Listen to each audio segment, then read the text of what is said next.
Hi, everybody. Thanks so much for coming. My name is Thomas Higgins. I'm the Assistant Director of Graduate Admission here at Point Park University, and I work with our Ph.D. in Community Engagement.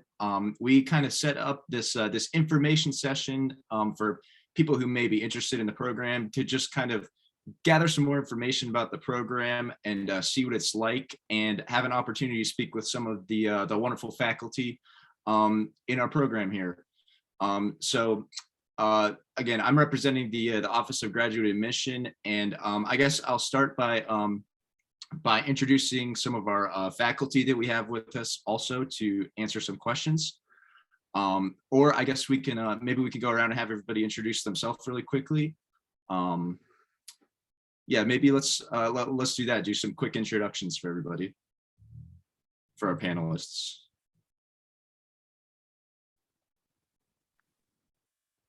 If maybe Heather, you'd like to start, Dr. Starfielder. Sure, I can go ahead and start. I'm Dr. Heather Starfiedler, and I am the chair of the Department of Community Engagement. And I also teach in the PhD program. And it's my pleasure to pass the mic to Dr. Bob Ross, who I see just beneath me on the screen, and he can introduce himself as well. Sure, thanks very much. Thanks everybody for being here. I'm Dr. Bob Ross. I'm the director of the PhD program in community engagement. I'm a professor here at Point Park. I've been here for, I'm starting to lose count, but I think 12 and a half years. And I also teach in the Department of Social Justice and Literary Arts. And I'm so excited that you're all here. Unfortunately, I can't see you because of the both that I'm sharing my screen and that we're in the webinar format, but I trust that you're all there. So hi and welcome. And I'll pass the mic to Dr. Ashish Maharaja. Thank you, Dr. Ross, and thank you, Dr. Fiedler. My name is Arj Maharaja. I'm a faculty member with community engagement. I have supervised a few students for their dissertation. I'll be teaching a class in summertime. I'm also a faculty member in Roland School of Business. I look forward to meeting all of you and learning more about you and your research, as well as sharing the knowledge what we have as faculty member here. Thank you. I'll give it to Ms. Regling. Sorry if I mispronounced. That's okay. Hi, I'm Judy Riegelnegg. It says Judith, but I go by Judy, and I am a second year PhD student. And I think I'm just here to answer any questions you might have that are specific for students. I am a graduate assistant in the School of Community Engagement as well. So I have been really fortunate to watch the process as a lot of our previous students have finished their PhDs, defended their dissertations. It's been super exciting. Thanks, everybody. And yeah, if anybody in attendance does have any questions for us, you'll see down at the bottom of your screen, there's a Q&A section. That's the best way to ask us questions. So if you put a question in there, we will get to it as the presentation goes through. And like I said, my name is Thomas Higgins, and I'm the kind of the admissions counselor who works with this program. So I'll be here to answer any questions you might have about, what the admissions process is like and what the admissions requirements are like. Anything like that. I know some of the people in attendance, I've already been in touch with you a few times, which is awesome. We've got people who are kind of like a wide range of like being far along in the process. We've got people who've already applied, people who are maybe just thinking about applying, which is awesome. So we really hope this session's helpful for you in gathering any information. And like we said, if you have any questions, you can just ask in the Q&A and we'll be happy to answer them. And I guess from this point, I'll kind of turn things over to Dr. Ross to kind of start the information presentation off. Great, thanks so much, Tom. So I have a PowerPoint presentation, and I don't want to give you the false impression that this is how all of your classes will be. One of the many great strengths of our program is that we have small class sizes, and so we often spend a lot of time in classroom in pretty deep discussion with one another. Not to say we don't ever have PowerPoints or lectures, but for tonight, I'm going to present a bunch of information to you, and then I'll open the floor to questions, discussions, etc. So thanks for your patience, everybody. So I do want to start sort of broadly who we are and what we intend to do with the PhD program. The PhD program is intended to strengthen community engagement in the nonprofit, business, academic, and government sectors. So in other words, we recognize that not only is community engagement already happening with or without Point Park University, but in fact, most of our students and probably most of you are already doing community engagement. And so we are not trying to reinvent the wheel here. We are not introducing graduate students to community engagement. We introduce undergraduate students to community engagement. What we're trying to do is strengthen the work that you're already doing. And we are trying to strengthen it through coursework, through partnerships and outreach, and ultimately, for your sake, through a dissertation that you're going to research and write and eventually publish. So we are in some ways an unusual graduate program in that we are trying to bridge this divide between the really heavily theoretical, sometimes abstract, sometimes ivory tower academic thinking, writing, and speaking, and the real practical world of on the ground engaged community work. Our mission and objectives in the program, our mission statement is to engage current and future leaders in business, government, and nonprofit sectors, to work together with communities and to become agents of change who inspire others and foster prosperity in diverse community settings. Our objectives, and these objectives are not only, well, let me put it this way. These objectives we assess every year, and these are not just words on a page. We assess every year the extent to which we are achieving these objectives. The first is to analyze the connections among the sectors of society from both a theoretical and practical perspective, and that kind of goes along with what I was saying before, is we're sort of bridging this divide between the academic world and the practical work of community engagement. We intend to explore sociological, business, communication, and environmental factors that contribute to a community's success. Oops. We hope to understand the differences between public, private, and nonprofit organizational systems and the way they relate to one another. We hope to apply ethical leadership principles to community-based issues, develop and evaluate programs for use in business, government, or nonprofit sectors, and demonstrate the ability to utilize advocacy and public policy to bring about social change.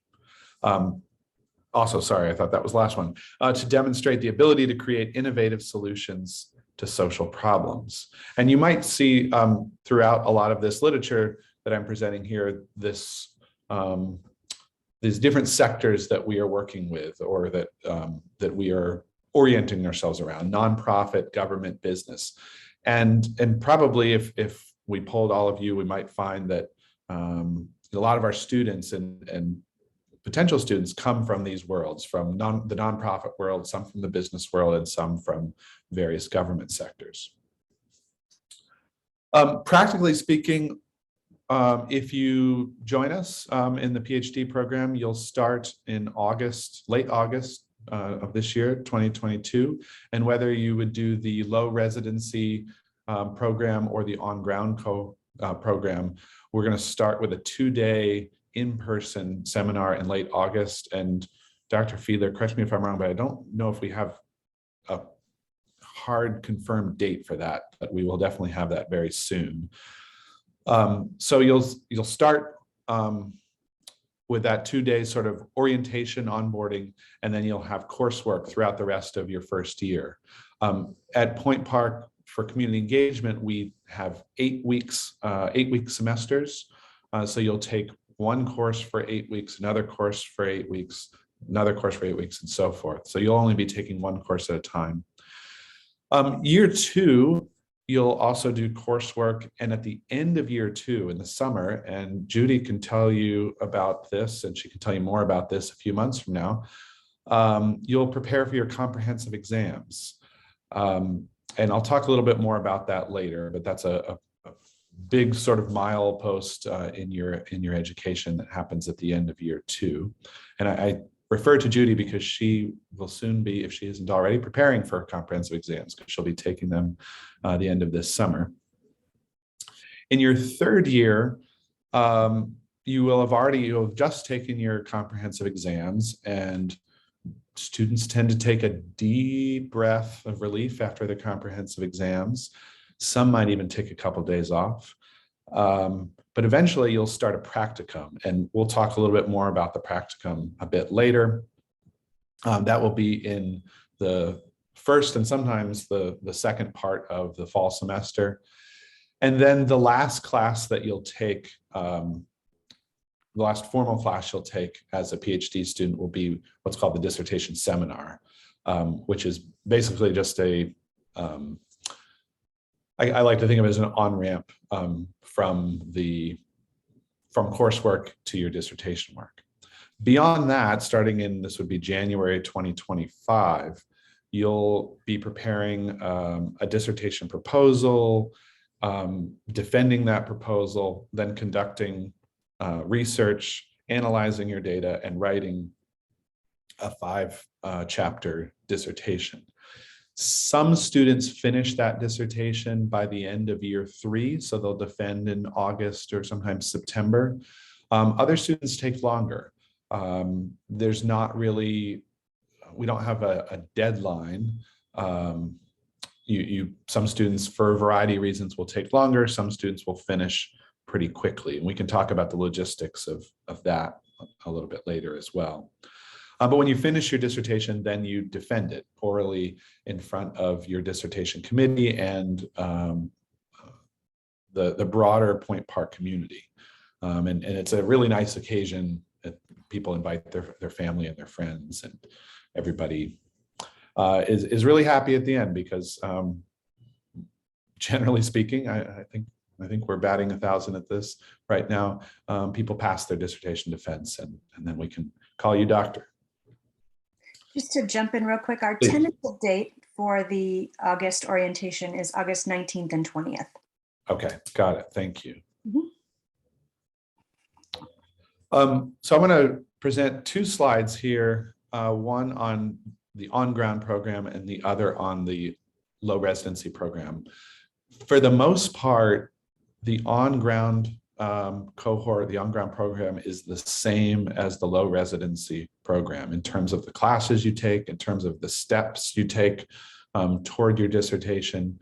The only major difference is that obviously the on-ground program is in person, barring any further developments with the pandemic, whereas the low residency program is generally speaking online, and with a couple exceptions, which I'll get to. But the on-ground program has 1 class per 8-week semester. And so if you were to start with us in the fall, you would start taking a class Tuesday, August 30th at 5:30 p.m. And you would take that 1 class for 8 weeks, every Tuesday night, 5:30 to 9:30, which actually, maybe Judy can tell you more about this. Well, the first time I taught an on-ground in-person 4-hour class, I thought, oh my gosh, how are we going to get through 4 hours of class? The longest I've ever taught was 3, but 4 hours goes by really quickly when everybody's talking and you're dealing with really interesting stuff. So, and of course we take a break and eat dinner, et cetera. So anyway, that schedule is really set up because most of our students are working professionals. And we don't want you to quit your job for this PhD program. And so this tends to enable students to keep their 9-to-5 job, and then for that 1 night a week, you'll be in class. Throughout the program, possibly with the exception of the summer, you'll continue to take classes on Tuesday nights at 5:30 to 9:30. So we found that students tend to appreciate just that. That they can block out that time for the next 2 years. There are a couple exceptions here and there. Sometimes summer classes are at a different time. Sometimes summer classes will be online for the on-ground cohort. Often they are actually. And right now, Judy's cohort, in fact, had to change days just because of a scheduling snafu with the professor, but that seemed to work out okay. So in your third year, so in other words, after you do your comprehensive exams and after your practicum and your dissertation seminar, you do not have synchronous on-campus meetings. You will be working exclusively with your dissertation chair, which other universities call an advisor, and your dissertation committee to research. They'll work with you to conduct your research, to analyze your data, to write up your dissertation. So it's really 2 years of coursework in person. And after that, your practicum is, usually it's on site, barring a pandemic, but it wouldn't necessarily, it probably wouldn't be on campus. And the dissertation seminar, what we've tended to do is meet on campus, maybe really just once or twice, and then everything else is individualized instruction. And by the way, if you're asking questions, I can't see them yet, so maybe I'll try to answer them all at the end, unless there's like a super pressing question right now. And Dr. Fiedler, you could interrupt me if there is one. Yes, I'm actually answering them as I go. Oh, perfect. Thank you. Great. All right. So the low residency program, or the low res program as we often call it, also has 1 class per 8-week semester, but each of those classes is asynchronous and online. And so you won't be meeting, generally won't be meeting on Zoom. You won't have synchronous meetings.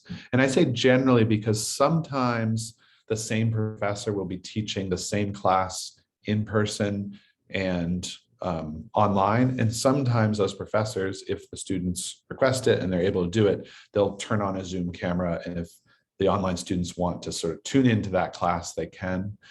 I've taught a couple online classes, and what we've done is we figured out what time would work best for open office hours each week. And so the last class I did this for, we had, I think it was Wednesday evening at 8 o'clock.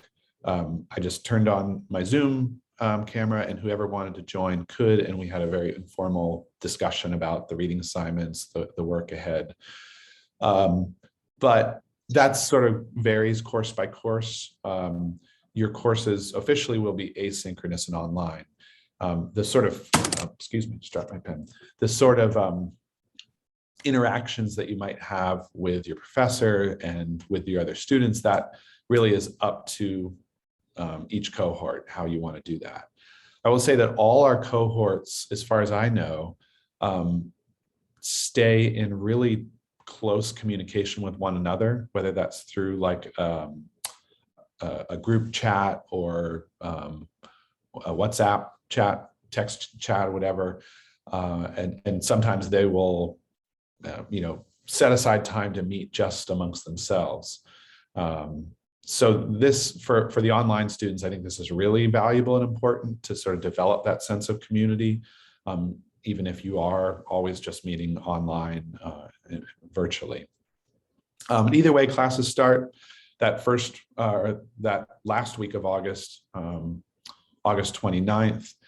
And generally the way the online classes work is you'll have a set of assignments each week. Maybe one of them could be writing a paper. You'll probably have reading assignments. You might have like an online discussion forum. And some professors will record a short video lecture that they'll post. I know one professor did like an audio podcast type thing that he posted. Dr. Hines is teaching our policy class right now, and he's doing something like I did, doing kind of an open office hours where everyone tends to meet for an informal discussion. But it is asynchronous otherwise. And so this enables you to really shape your PhD education around your schedule and not have to worry about driving downtown to get to class every week. It's called the low residency program because we do require, and I hesitate to say that word because of the pandemic has sort of upended things, but assuming people can travel, we require students, the low residency students, to come to campus twice during their time as a student. And the first time will be, this coming year will be August 19th and 20th for this onboarding orientation time, where we'll have, not only will you be oriented to the program, but we have a symposium of current grad students presenting their research in progress. You'll meet with a bunch of different professors. You will get tour the campus. You'll meet with the librarians, which will be really helpful because they'll help you figure out how to access all the resources online. And you'll meet one another in person, and it's a really nice chance to get to know people. You'll also meet the on-ground cohort. We do all of this together, and you'll meet some current and former students as well. The second time you meet, actually, we haven't done this yet because the first low residency cohort ran into the pandemic, and the first time they were going to come to campus, there was no way it was possible. The second time we saw, right at about 3 or 4 weeks before they were scheduled to come, case numbers rose pretty dramatically, and so we postponed it. And we're hoping that they will be able to come sometime this spring, probably in May. So that was the first, the low residency cohort. The second low residency cohort is in their first year now, so we're still working on scheduling a time for them to come, probably either during or after their second year. So here's to a diminishing pandemic so that we can actually meet in person on campus. May I add a quick note about that? Yes. So when it comes to sort of modality of classes and the engagement and opportunities, every cohort is really different. Some cohorts really want to be, in the classroom every week, 4 hours, that is their time away to work on this degree. Some, low residency cohorts are very, very tight, and they meet constantly themselves on Zoom or online. And so each cohort kind of has its own personality and their own group, but they're each very close in their own way. They're all very small, so we keep our cohorts under 15 students typically. So we have a lot of flexibility when it comes to how we interact with the cohorts and how they interact with each other. So if they tell us, hey, you know what, we really want to meet with the program directors every month, we can meet with you every month. Whatever it is that you need as a cohort, we're happy to help accommodate. And even as far as sort of classes go, sometimes we mix things up a little bit. So Dr. Ross talked about how most of the low residency cohort won't ever have a synchronous class, but sometimes we do mix it up a little bit. So as an example, I'm teaching a class this summer that will have students who are not in Pittsburgh, but we will be meeting both synchronously and asynchronously via Zoom with people who are here and people who are not here, that will just kind of gather in a room together. And those who aren't here in person will log in from where they are. And we're going to be working on a community project. So, but we are going to pick a time during the week that we schedule the class so that we all have the opportunity to talk at the same time. So sometimes synchronous discussion does show up on the calendar, even for those low residency students, because we think the particular course calls for it. So we really are flexible, and we ask that of our students too, that every now and then your Tuesday class might end up on a Thursday, like Judy's doing right now, or your asynchronous cohort might have a synchronous component in an elective class if that's sort of what the class needs to have. So, and we do have a question in the chat that I don't know the answer to, Dr. Ross. How many students have been accepted to the low residency cohort for this year?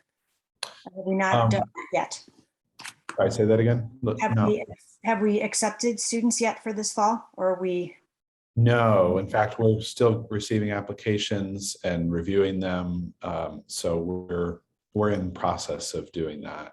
Okay. So we have not made any decisions yet on low residency or on ground students. There are some students who applied last year and deferred their admission to this year, and so they're automatically accepted. But in terms of students who have applied this year, we're we're just getting into those application reviews now.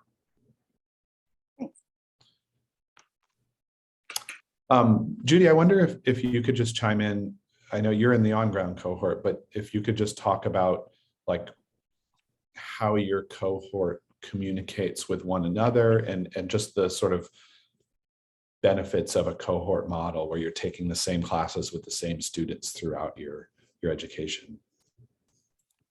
So I'm in a unique position too as the grad assistant, because I've gotten to see how each cohort has communicated, because we've each done it a little bit differently. Heather wasn't wrong. Each one kind of has its own dynamics and its own makeup. Different cohorts have people where everyone has kids. Some of them nobody had kids. Some are a blend. Mine is a blend.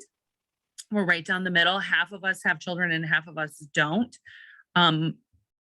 Everyone but me has a job, but I'm a grad assistant and I teach at Point Park and I teach at Carlos. So I do work, but not in the same way as most of them, not a 9 to 5. But we made a WhatsApp on the first day that we met each other. We did a WhatsApp group. WhatsApp is free. We're really lucky. We have a student who's from a different country, but she's lived in several countries. I feel very grateful. I have a lot of family members who have lived abroad or are from abroad. So WhatsApp is a really great tool because it works everywhere and it's free. And you can always do everything on it. It never shuts down. It's magic. It's like the unicorn of communication.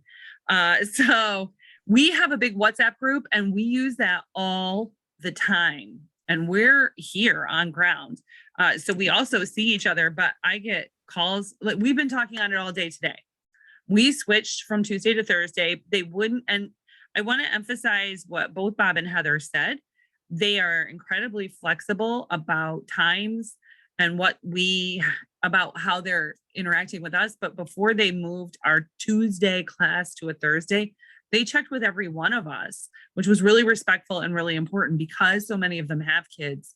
We needed to make sure it was okay. It turned out great for several of us. It was really good to have a switch. It allowed some of us to get to some meetings we haven't been to in a year and a half. So it was kind of a win in a lot of ways. But we talk, especially on Tuesdays, it's kind of funny. It's as if we're still doing the work for class on Tuesdays because my WhatsApp has been blowing up all day long. And I was on campus today and I was able to scurry around and answer a couple of questions, but I know there's another cohort that they talk all the time online. They see each other face to face. I think they use Zoom, but I'm not 100% sure. I know another one uses Teams a lot. So each cohort's their own kind of beast, but it's also nice because we are all sharing experiences and we all know what's coming next, but we all have different strengths. So we've learned, in mine especially, I can't speak for everyone's, but to really rely on one another and what our different strengths are. Some are really, really great at research. Some are really great at proofreading. We've got one, I was about to call her a girl, she's a woman, but she is amazing at data. She's a data queen. Data analysis is her jam and she's so good at it. She did private tutorials with all of us when we were taking some of the analytical classes. So we're just super lucky. And I suspect all cohorts feel that way a little bit. I actually was talking to Eric today in the office, who's from the cohort before me. They're writing their dissertations now. They're in a different space, but they are also very much leaning into one another. And he was actually saying exactly that, ironically, while we were in the office today. He's the other grad assistant in the program. And his cohort is using one another really carefully because they're in that writing process.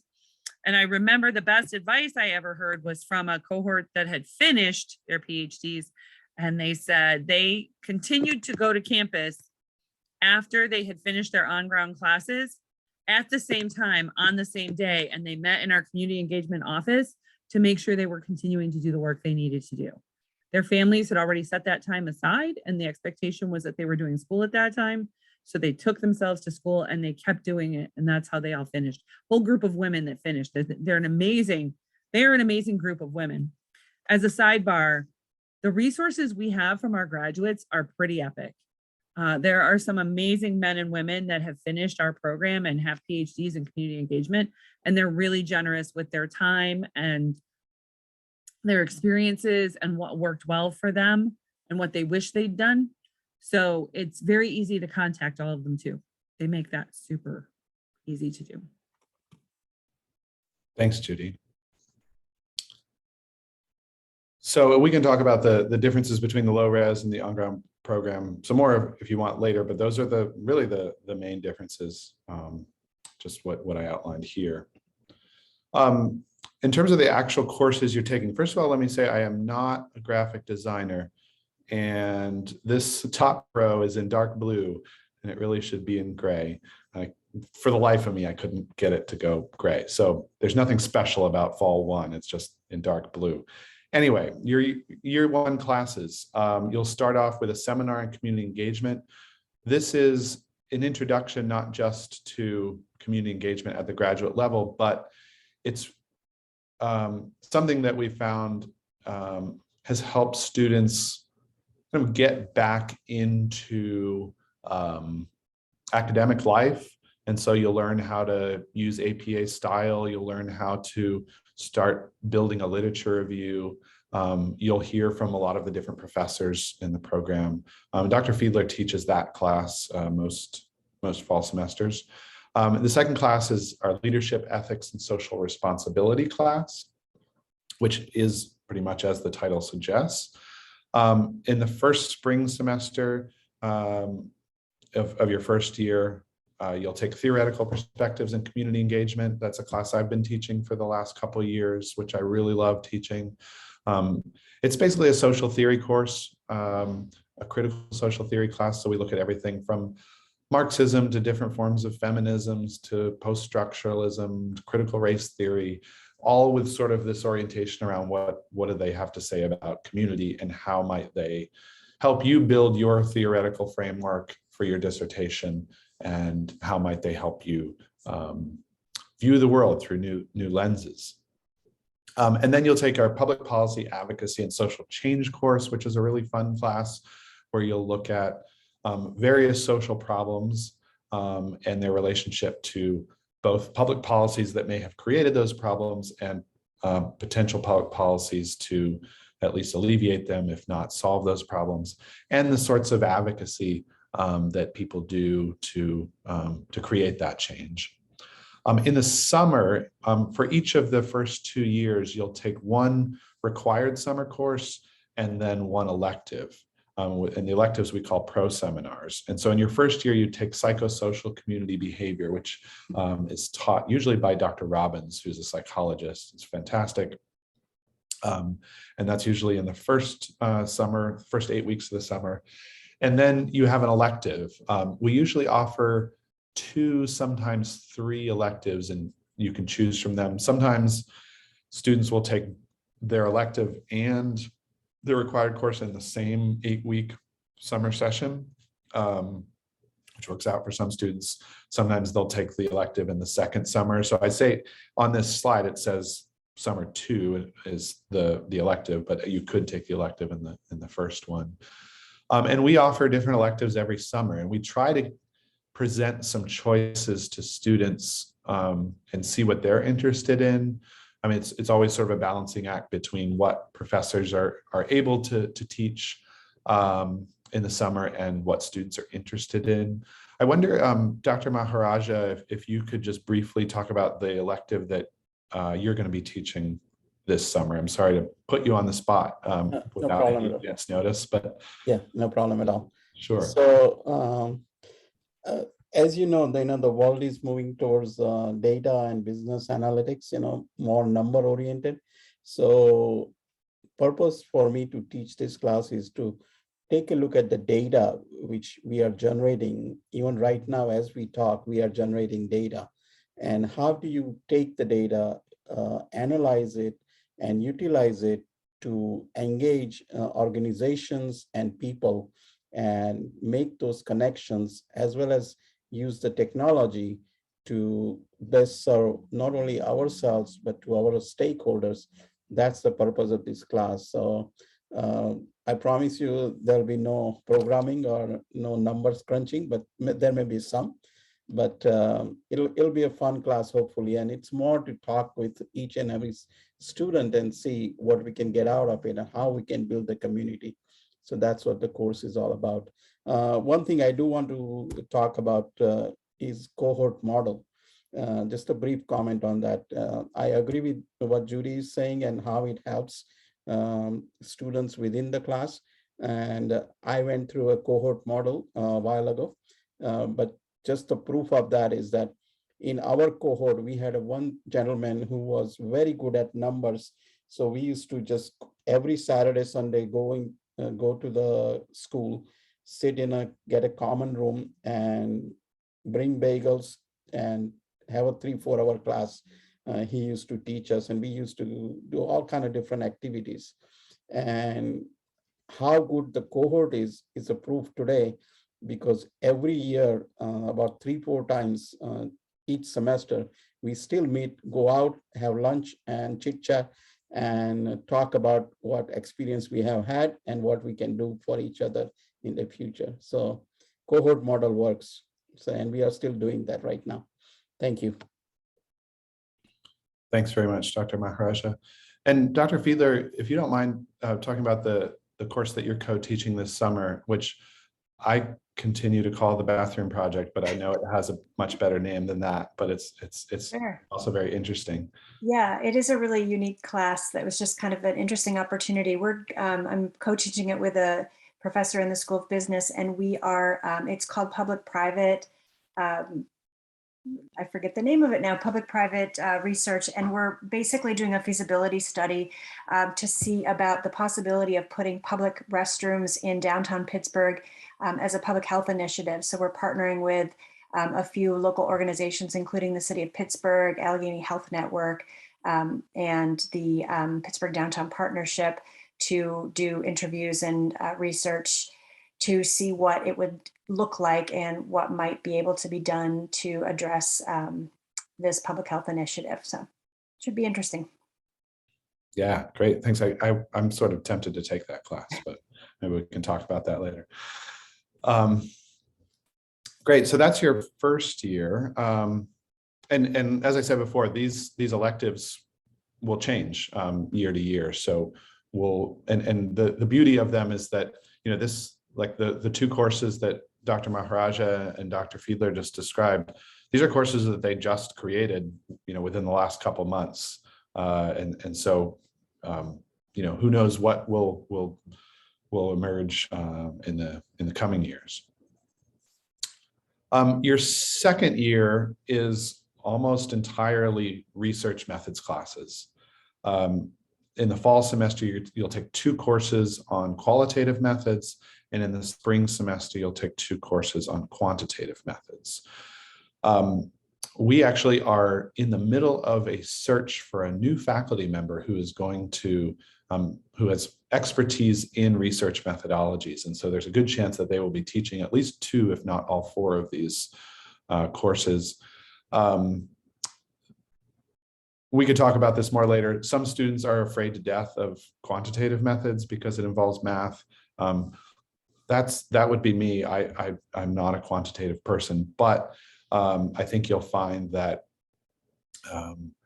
these courses are really oriented around students who do not yet have expertise in qualitative or quantitative methods. But by the end of this whole research methodology sequence, you should have the tools to both choose a set of methods for your dissertation and then to employ them.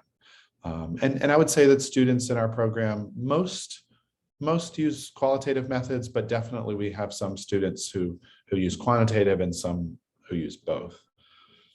In the summer of your second year, you'll take program design, implementation, and evaluation, and then another elective. You're also going to, at the end of your summer of your second year, take your comprehensive exams. And so because of that, a lot of students in their second year will take their elective during the first summer session. So they'll double up on courses. And I think that's what a lot of people in your cohort are doing Judy, if I'm not mistaken. I think And we're all that- trying to. You're all trying to, yeah. I think so. I mean, for some people, it just won't work, but Yeah.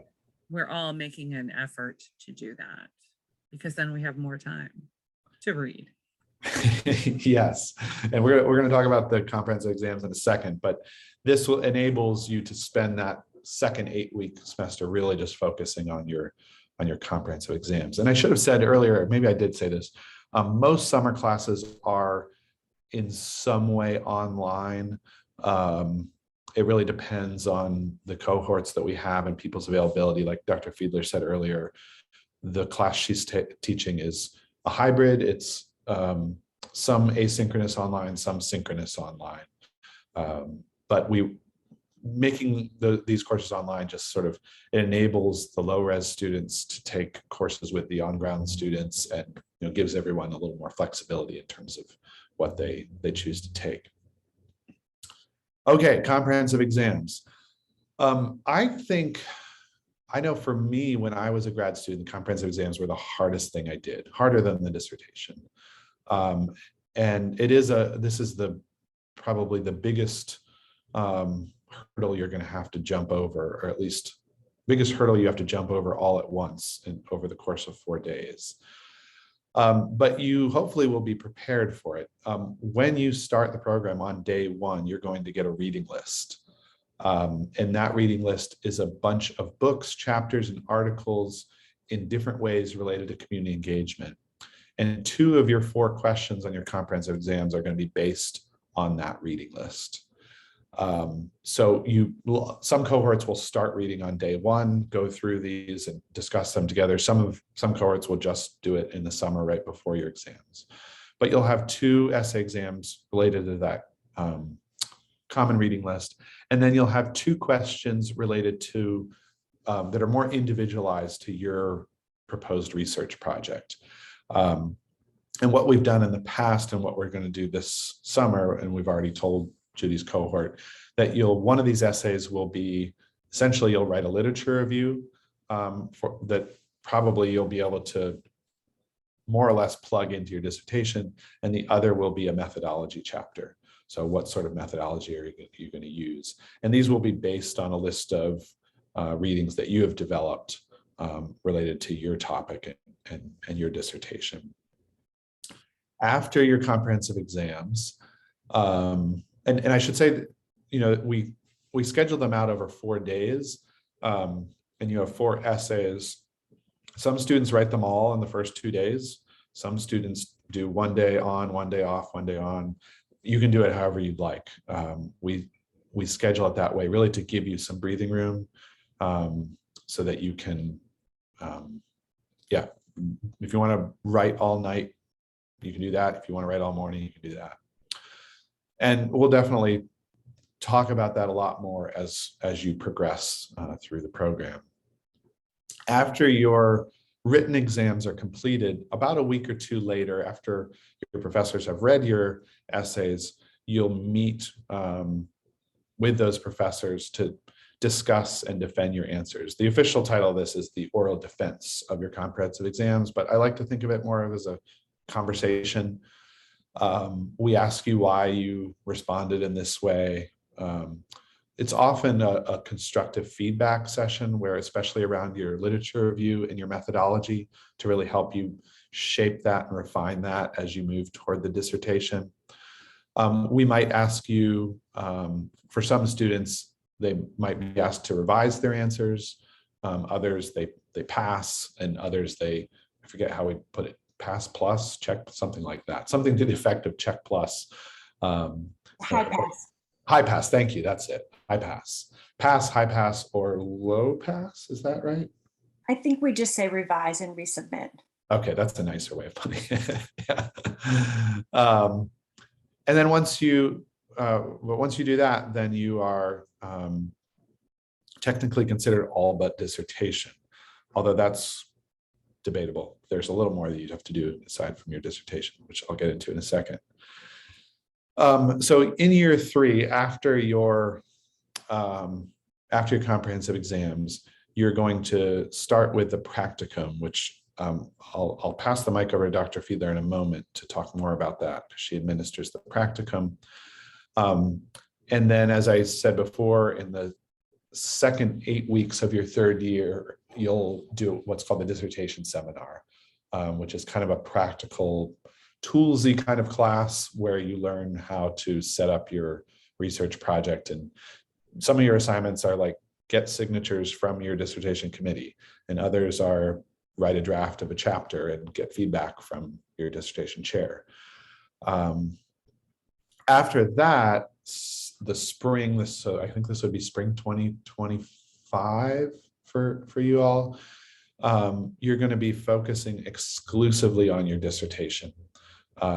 You will first have to put together a dissertation proposal, which is really the first 3 chapters of your dissertation. So an introduction, a literature review, and a methodology section. And you'll present that to your dissertation committee. And then you'll do a defense of that. Similarly to the comprehensive exam defense, it's a conversation where we give you feedback and help you strengthen those chapters. After that, you go to the institutional review board, which is a requirement by federal law. Basically, we have to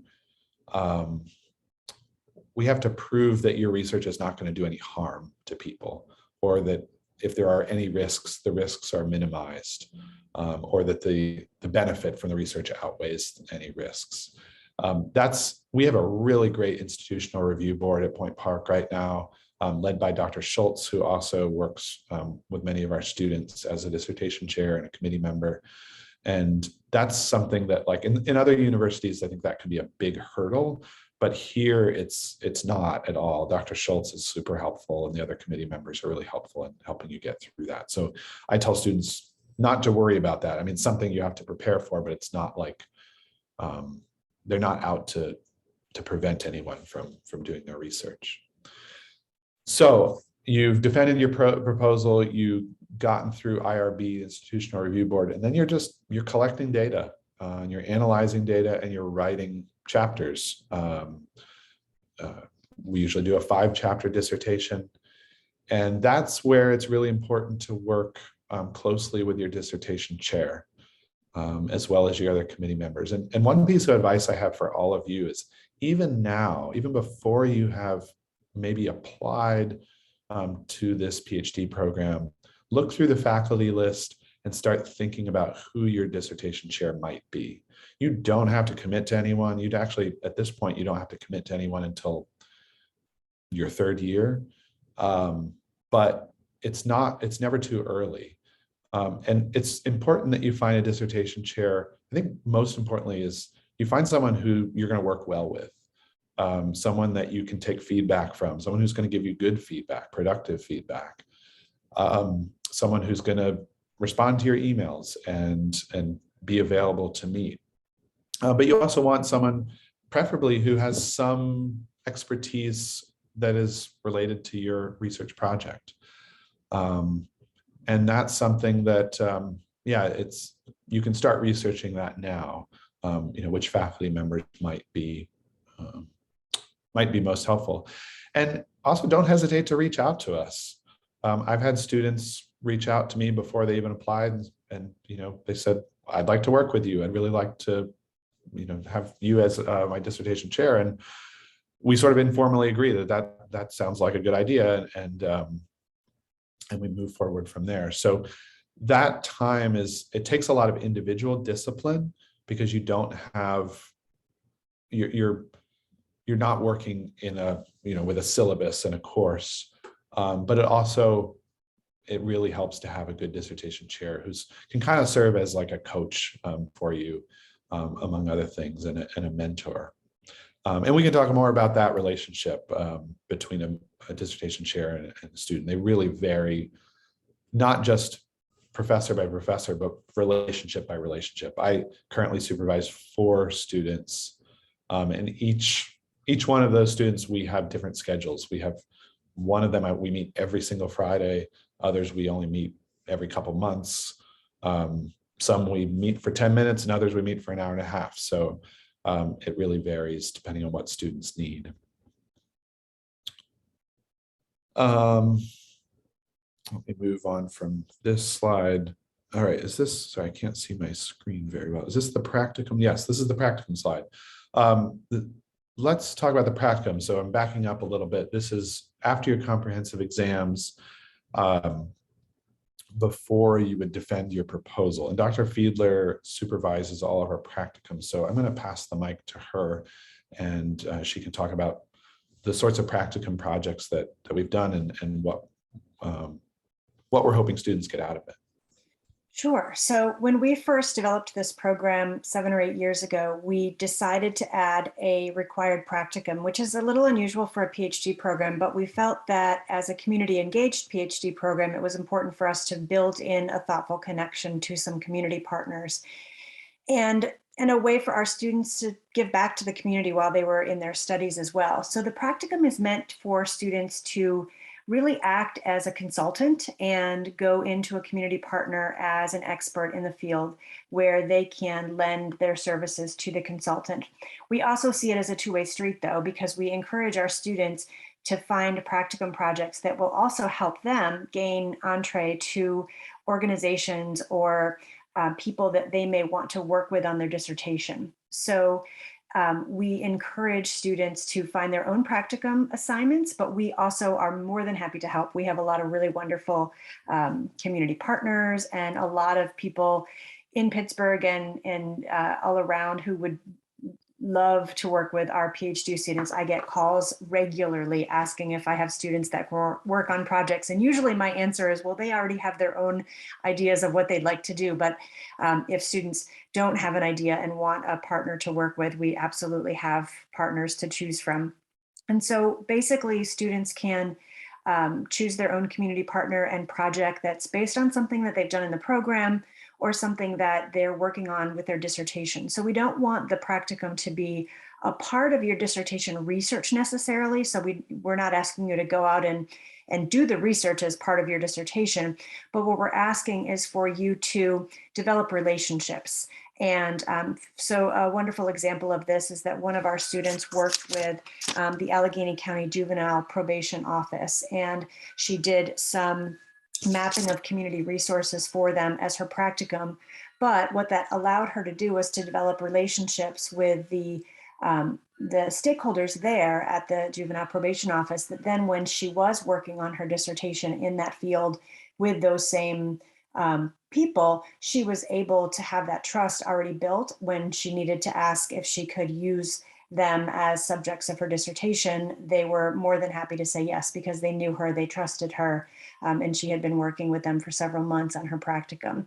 So those are the kinds of relationships that the practicum can allow you to build in, and make so that when you're ready to ask for that favor in who you're going to work with for your dissertation population, you can call on that those same people. So we've had every student in the program does something completely different. So some have done strategic planning, some have done program development, some have analyzed research, some have developed things for neighborhood organizations, some have worked with government, some have worked with nonprofits, some have worked with universities in their own area or in Pittsburgh. It really is runs the gamut of the interdisciplinary approach that we take to community engagement. So we have a much broader list of all of our practicum projects that I'm happy to share with anybody that's interested. So if you want to see sort of what everybody's done over the course of the last 7 years, we'd be more than happy to share that. But it's really a great opportunity for you to kind of get out of the classroom and do something with a community partner while you're getting ready to, finish up your comps, do your oral defense, and get your dissertation started. Great, thanks so much, Dr. Fiedler. Moving on, I'm not going to spend a whole lot of time on this slide. This is your just a slide about dissertations. You can see like under the dissertation topics, this is just a small sample of the some of the dissertations that have been published here. When I say published, when you finish your dissertation, it will go online on ProQuest, which is a library database that most universities subscribe to. And so, anyone will be able to read your dissertation after that. which might be terrifying for some people, but I think it's awesome, because why write a dissertation just for 3 faculty members? You need to share that work with the whole world. And we won't let you, oh, let me put that differently. We will help you get to a point where it is shareable with the rest of the world. So that's part of the process. Now we get to the fun topic of tuition, which thankfully I don't have to deal with so much, but just so you know, tuition for the 2022 cohorts, in other words, your cohort, if you're going to start in the fall, is $3,006 per 3 credit course. So that's $1,002 per credit. This won't change for the 3 years that you will be paying tuition for at least the 3 years. After that 3rd year, if you continue on, your tuition actually will be reduced. And I can't remember off the top of my head how much it will be reduced by, but it's significantly less. Dr. Fiedler, do you know that figure off the top of your head? Were you referring to the continuing dissertation?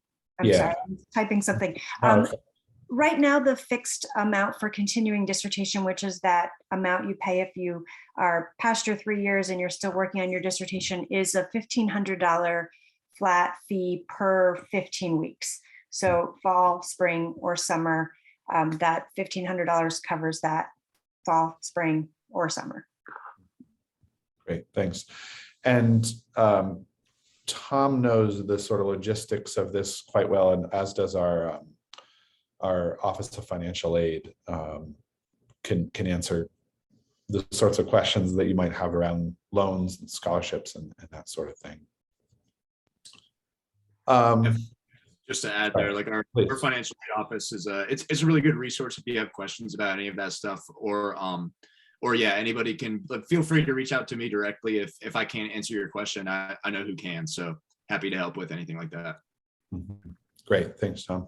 I'm going to skip over this slide on admission requirements. I think most of you have probably already seen much of this, but we can talk about it more if you want. I know we're at the past the hour mark, so I don't want to spend too much time on this. This is also on the website. Just some important dates. We are accepting applications now. While we accept applications on a rolling basis, we encourage you to submit your applications by no later than April 15th. And we will inform you no later than April 30th, though, because we're accepting them on a rolling basis. If you've already applied, you'll probably most likely hear much sooner than April 30th. These are, the April 15th date is really, I use the word encouraged because it's not a hard and fast deadline, but better to apply sooner rather than later. If we get to, particularly if we got to a point where our cohort is full by that point, and I think 15 would be the maximum we would take. It's not to say you couldn't be admitted. I think if the candidate were really strong, we would definitely consider adding a 16th, but let's just say it would be better if you got your application in sooner rather than later. And Tom is your guy to talk to about getting all the pieces of your application in. If you are an international student, I'm blanking on her name. Rebecca Lee. Yeah, Rebecca Lee actually works with international students. Just there are some different requirements for international students. For instance, you have to take the TOEFL test, and then there's the sort of visa details that you'd have to deal with. So she helps international students through that. So I already talked about this August 2-day seminar. Oh, that says 2021. That should say 2022. Move all those dates ahead one day. And as Dr. Fiedler said, we're going to be meeting August 19th and 20th for the 2-day onboarding residency, both for the low res and on-ground cohort. And one thing I didn't say about that, what we do every year is have a community partners service learning event where we usually spend a few hours, and it's really to get to know one of our community partners. It is sort of a quick and easy, not necessarily easy, but quick, relatively quick project, but it's really just to sort of get your feet wet and introduce you to some of our community partners. Okay, I'm sorry to rush through those last slides, but I want to make sure we have time for questions. Questions from the audience? And are there questions that were in the chat that you were not able to answer, Dr. Fiedler, that you want to share with the whole group, or other questions coming in? Yeah, one question I was not able to answer that I think is a question for Judy is how much time do students spend studying during the week? Good question. I can honestly say way more than you think, but less than is unmanageable. So what I mean to say is, for a lot of us, and this isn't true necessarily for everybody that's here today, but several of us in my cohort had taken a big break between our master's and PhD. And so for several of us, it was a sudden, whoa, hey, now I remember this. So you have a 4-hour class, but in theory, you're supposed to study 3 hours for each 1 hour. And I can say that it's not like that every week, but if you stay on that kind of schedule, and you don't have to do it all at once, but my rule of thumb has been if I spend 3 hours for every 1 hour of class, if that class that week doesn't require that much time, I can always be doing research towards my dissertation topic. There's so many things I have to read for that. And I will say this, a lot of our assignments are rooted in what we're planning to do our research on. So any time that I spend doing that research is going towards my dissertation. I'm very grateful for that. But if I don't spend that 12 hours, well, actually it's 16. My low end is 12. I try to get 16 each week because that way I'm reading all of those other books. See, that's the other thing that they mentioned. There's a bunch of books you have to read for that. Some are comprehensive. And none of this isn't doable. It's all, because so much of it is based on your research, you actually kind of enjoy it. You enjoy a lot of the reading, you enjoy a lot of your research. And I will say, like, we just finished with the class in theory, and we were all expecting to hate it, and we actually all loved it. Oh yeah, I can tell you now, Dr. Ross, we were expecting fully to hate it. We'd had some rough goes for a while, and we loved it. We learned about a lot of things we weren't expecting to. It was kind of nice to switch gears for a little bit and do a lot of theory. So your order will be different, but you will have the same experience in that some classes, you're going to have to do a lot of writing for them. Some classes, you're going to have to do a lot of reading. Some classes, you have to do a lot of data. But all of it's manageable.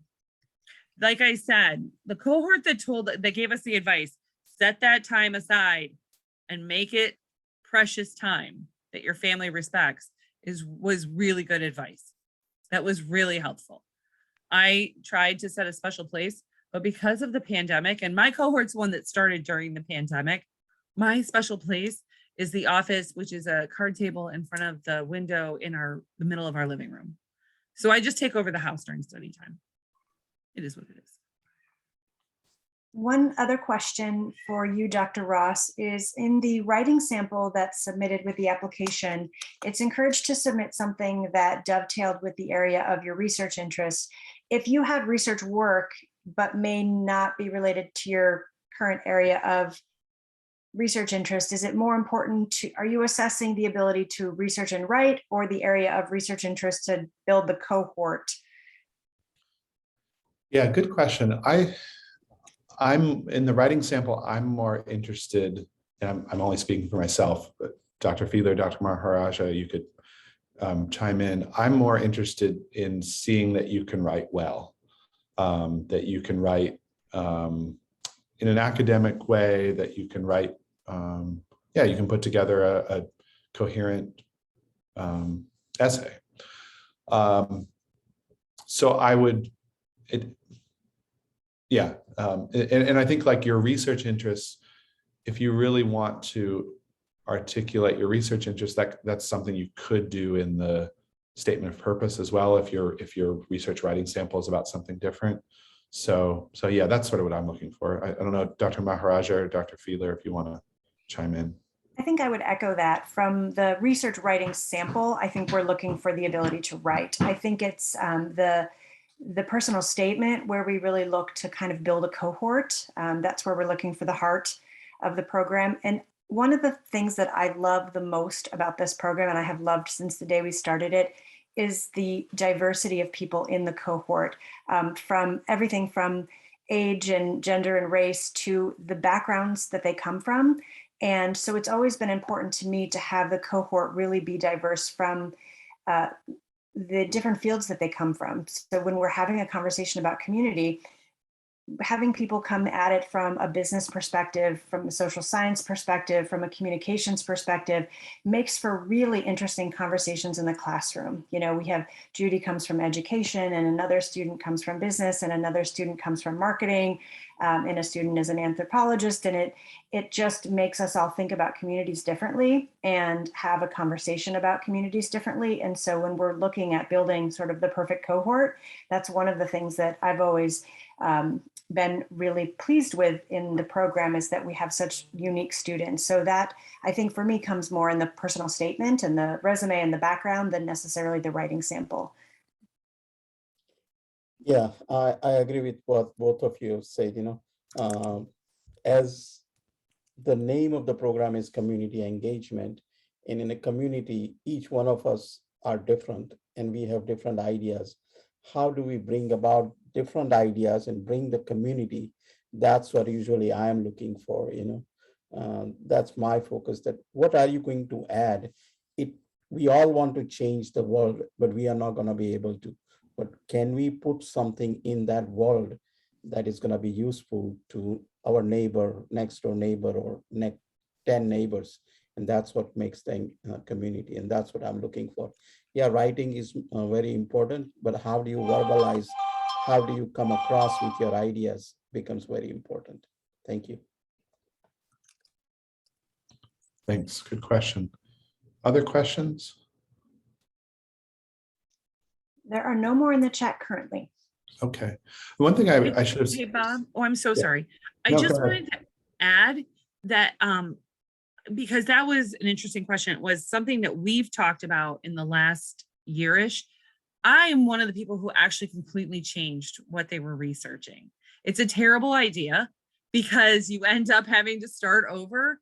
It turned out to be really healthy for me because I had done every single bit of research in my life prior to this in the field of education, and I've shifted gears a little. So I'm way more engaged. I'm super excited. I'm really thoughtful, but it's taking way more time. But I'm just putting that out there because I don't want anybody who is thinking about this, thinking they have to pin down what they're going to do. The faculty is going to help you sort through your ideas and what you might want to do. You probably have an idea, but they're going to help you start to crystallize that. And if, like I did, you decide to change it, I had faculty that was super supportive and helped me change it so that it was doable. So that, I mean, I would say in response to the question about the writing, if you can write, you can change your research. So just wanted to put that out there. You can change your topic. Thanks. Well, one final thing I wanted to say is I should have made this clearer on the slides. While Dr. Fiedler, Dr. Maharaja, and I are very much part of the community engagement program, we're not the only faculty. We actually have faculty from across the university. And if you go to our website, you can see a list of all of the faculty who are affiliated with the PhD program. And so don't hesitate to look up their web pages, contact them, consider whether you might want to, if they look like they're someone you might want to work with. But yeah, one of the strengths of our program is that we have this diversity of faculty from many different disciplines. But that said, I'm also happy to answer any questions you have that come up in the coming hours or days or weeks. Don't hesitate to email me. The sort of logistical questions about your application, I know Tom can really help you with that. And I know I speak for Dr. Maharaja and Dr. Fiedler and for Judy when I say they're also happy to answer any questions you might have too. So thanks. So, well, if there are no other questions, thank you so much, everybody, for your interest. I'm really looking forward to hopefully meeting you all. You'll be hearing from me soon if you, once you apply, if you are going to apply. Yeah, thank you. Thank you for all the work that you're already doing, and thank you for your interest in this program. Really appreciate it. Thank you. Have a wonderful night, everyone. Thank you. Bye-bye. Good night. See you. Thanks, everybody.